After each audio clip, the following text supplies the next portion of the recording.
notes for AP Calculus on the topic of integral applications of position, velocity, and acceleration continued. So we're going to look at one without the graphing calculator first, and then one with the graphing calculator. And both of these have something in common, which we'll see here. So it says a particle moves on the x-axis,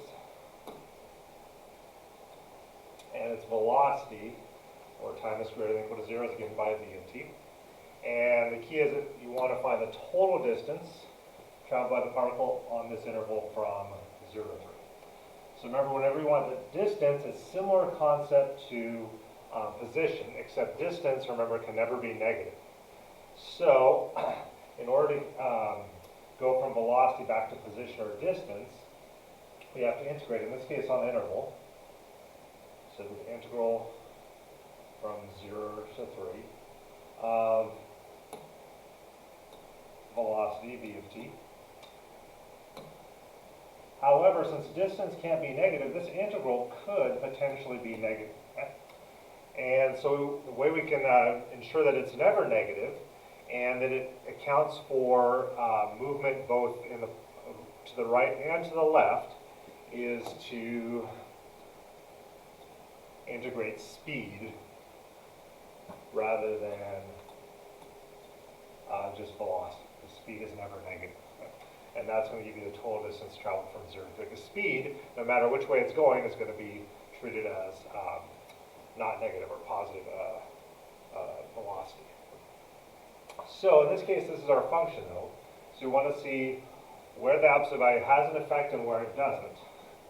So the way you can do that is by setting your velocity, in this case, equal to 0.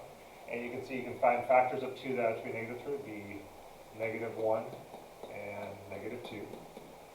So factors of that. And then draw a number line.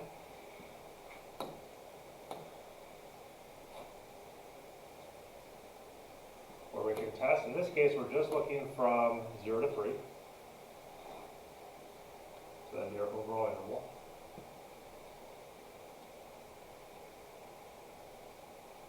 And then we're trying to find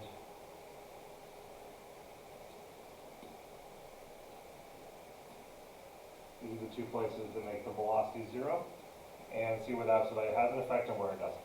So let's say we test 0. That's not a number that makes it 0. You can see just 1 and 2 are. If you test 0, this is going to be a negative 1, negative 2. You plug in 0 negative times a negative is positive. If you test 1.5, 1.5 minus 1 is positive. 1.5 minus 2 is negative. Positive times a negative is negative. And from 2 to 3, you test 3. That's not a critical number here. So 3 minus 1 is positive. 3 minus 2 is positive. A positive times a positive is positive. So you can see the absolute value only affects this interval right here, where it's negative. It only affects negative numbers.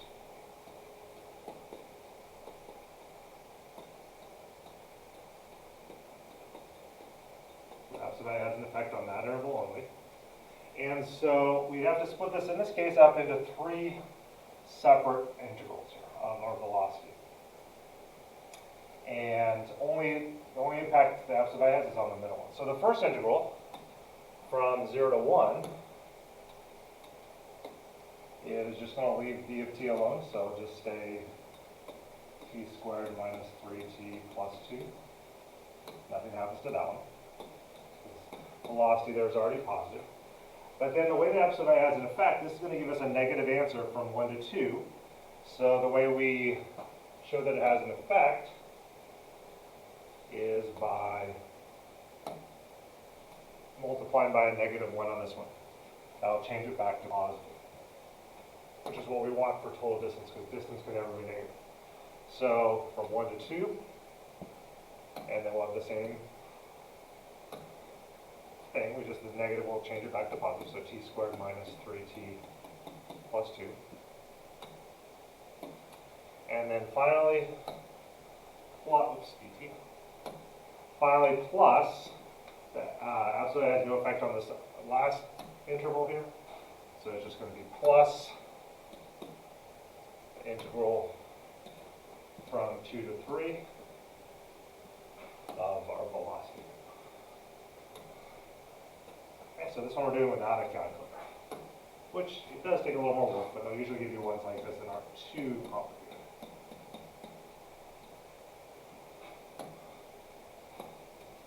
Okay. So we notice we have the same integrand, which is what's inside the integral is called. So we have to integrate it. We'll get t cubed over 3 minus 3t squared over 2 plus 2t. And we're going to get that same thing. This one's from 0 to 1 minus, we're going to get the same thing here, t cubed over 3 minus 3t squared over 2 plus 2t. This one's going to be from 1 to 2. Plus, and then the last one here, same thing. T cubed over 3 minus 3t squared over 2 plus 2t from 2 to 3. So, if you substitute in 1, that would give us 1/3 minus 3/2 plus 2. Minus, when you substitute in 0, 0 wipes out all this, so minus 0. And then minus, this negative is going to apply to this whole thing. When you substitute in 2, we'll get 2 to the third is 8, so the 8/3 minus, here 2 squared is 4, times 3 is 12, divided by 2 is 6, plus 4, minus, we substitute in 1, 1/3 minus 3/2 plus 2, plus, then we substitute in 3 here, we'll get 3 cubed, 27 divided by 3 is 9, minus, again that's another 9 times 3, 27 divided by 2, plus 6, minus, when you substitute in 2, we'll get 8/3. Again, the same thing we're getting right here, minus 6 plus 4. So just some simplifying to do now. So let's simplify this first one. If we get a common denominator of 6, this is going to be 2, 6, minus, multiply this one by 3. That'll be 9, 6, plus 2 is the same as 12, 6.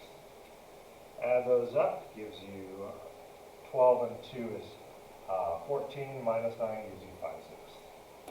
So what this is showing us is on the interval from 0 to 1, the particle travels 5/6 of a unit on that time interval from 0 to 1. And then minus, here we've got -2, so that's really 8/3 minus 2 is minus 6/3. So that's 2/3.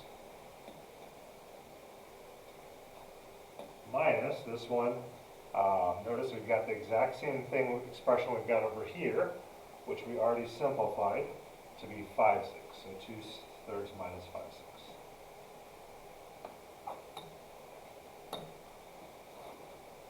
And then over here we've got plus.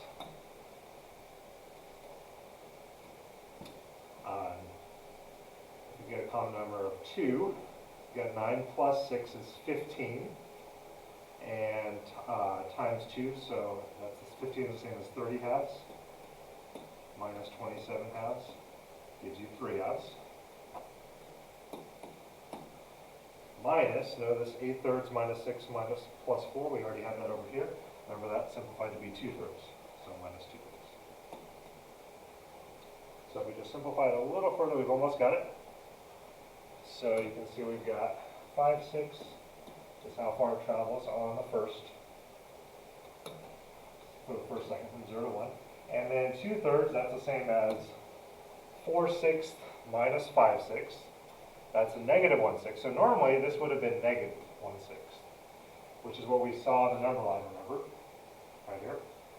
But because of the absolute value, this just basically means it moved left on the x-axis by 1/6 of a unit from 1 to 2. But since we want whole distance, this negative changes this to be plus 1/6. So that's how that absolute value sign works. So it's it traveled 1/6 of a unit, even though it was going to the left. And then finally, this last one, if we get a common number of 6, this is times 3, this is 9/6 minus, you multiply this by 2, 4/6, that's 5/6.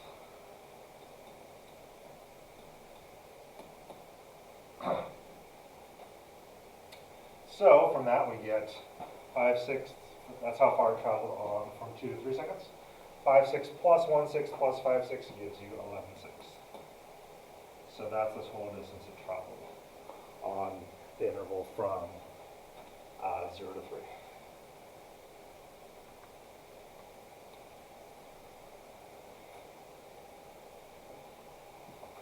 All right, so you can see what would happen if we just integrated without the absolute value. Then from 0 to 3, this would have been a negative 1/6, and then we would have actually gotten 9/6. So part of this would have, this negative 1/6 would have partially canceled out some of the distance it traveled, but that wouldn't be accurate for the total distance it traveled. That would be displacement, how the change in position would be 9/6, but that's not what it asked for here. It didn't ask for how the change in position, it asked for the total distance traveled, which means you treat all distances, whether it's moving left or right, as all positive values. All right, now let's take a look at one that's kind of similar, but with a calculator, graphic calculator, which makes it a little bit faster to figure out. So it says we've got two particles this time, moving along the x-axis, and particle P, this time we're given the position is P of t here, and particle R is given by R of t. So it says write and evaluate an integral expression for the average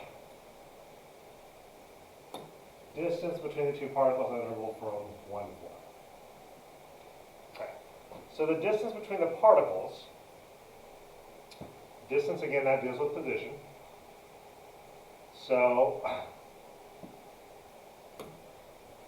if we wanted it at a specific time, we could take, we start with either one, P of t, that position minus R of t. That would tell you, we subtract their positions, how far apart they are. However, this can sometimes give you a negative answer if R of t is greater than P of t, but distance can be negative, remember? So the way you resolve that, again, is with absolute value signs. So this represents the distance between the particles.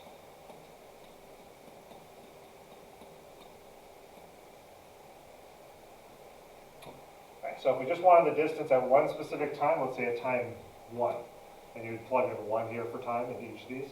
If you wanted it at time 4, you'd plug in 4. But here's the average distance. On average, how far apart they are on the interval from 1 to 4. So whenever you're doing the average, on some interval, you start off with 1 over b minus a. In this case, here's our b and here's our a. So 1 over 4 minus 1. Basically divided by the width of the interval. And then it's going to be the integral from a to b, from 1 to 4, of whatever we're trying to find the average of. In this case, the distance between these. So the P of t, and you can write it in if you want. Or, because they're defined, you can just write a P of t minus R of t, because they define what each of them are. Opposite value of that. I'm going to put it different color here.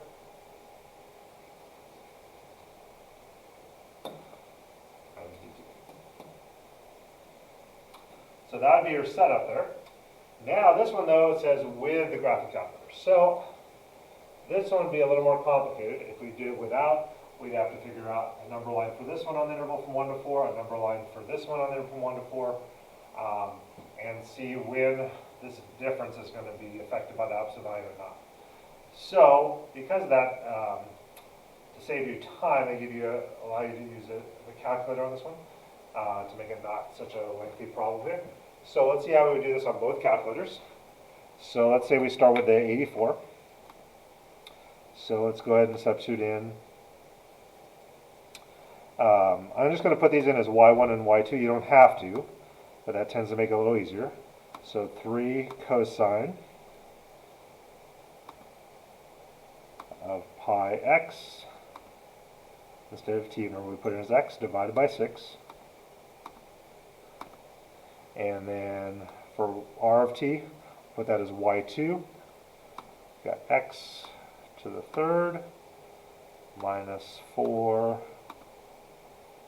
x squared plus 7x plus 5.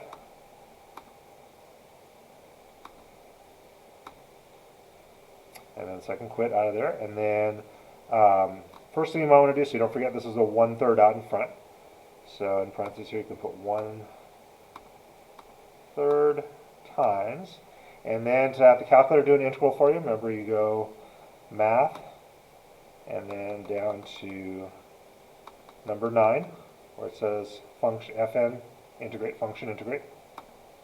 And then remember you have to put what you're integrating. Now, the first thing you have to put here is the absolute value signs. So the way you access it on this calculator, you go math, hit the math button, and then hit the right arrow once, so you go under number, and it's the very first one, the one that says ABS for absolute value. And it's got open parentheses, then you have to put what's inside there. In this case, you could type them in, 3 cosine of pi t over 6 minus, and then parentheses the other one. But this is why we already put them in as y1 and y2, so that's a little easier. And it doesn't matter which one you put first, because the absolute value is going to ensure that no matter which way it goes, you're going to get the same answer here. So variables, y1 minus variables y2. And then comma, our variables x, remember that's the format. Whoops, I forgot the close parentheses here first. So we need a close parentheses on the absolute value, and then a comma, and then you put the variables x, then you put comma, the lower limit is 1, comma, the upper limit is 4, close parentheses. And we can see we got 15, and whenever you're using the calculator, remember be accurate to the thousandth place, so 3 decimal place, so 15.051.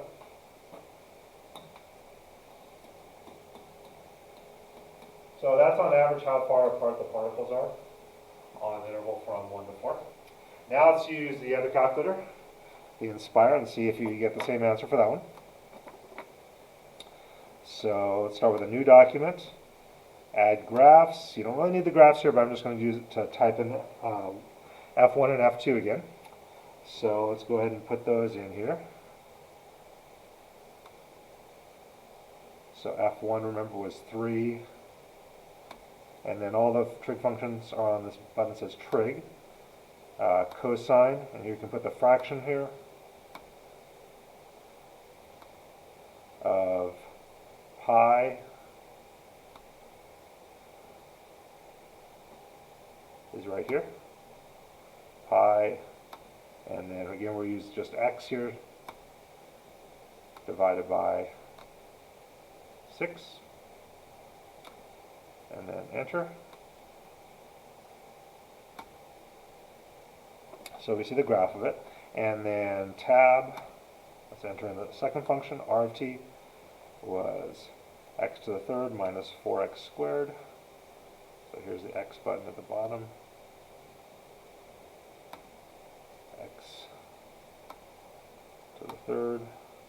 Oops, let's get out of the exponent here. So you just hit the right arrow to get out of exponent. Minus 4x squared. And then it was plus 7x plus 5. Plus 7x enter. And then doc, let's insert calculator. And then we'll put the fraction out in front. So it's from 1 to 4, so that was a 1/3 out in front.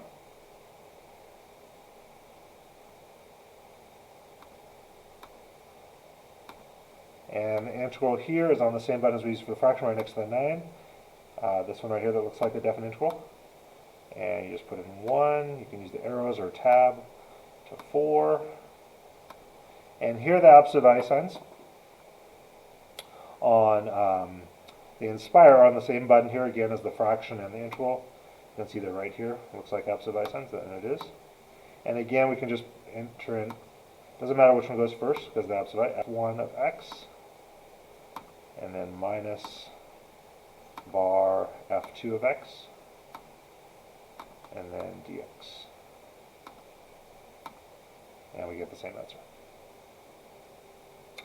And that concludes the notes for AP Calculus on the topic of integration applications of position, velocity, and acceleration. Continued.